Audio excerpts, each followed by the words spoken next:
We've had visits from 31 countries to BD3 already, trying to determine whether or not maybe it has a fit in their countries. And so these countries, they're third world countries, but they're prepared to buy the technology. They're prepared to electrify their countries.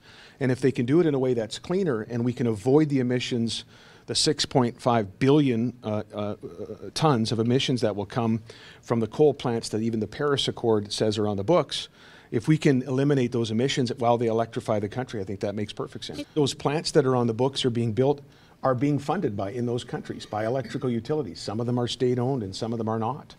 And so I just think where we already have, in terms of coal, if we want to talk about that, there's one country in the world where there's a successful post-combustion capture unit, where you can apply it to a coal plant that's already up and running, or one that's being built.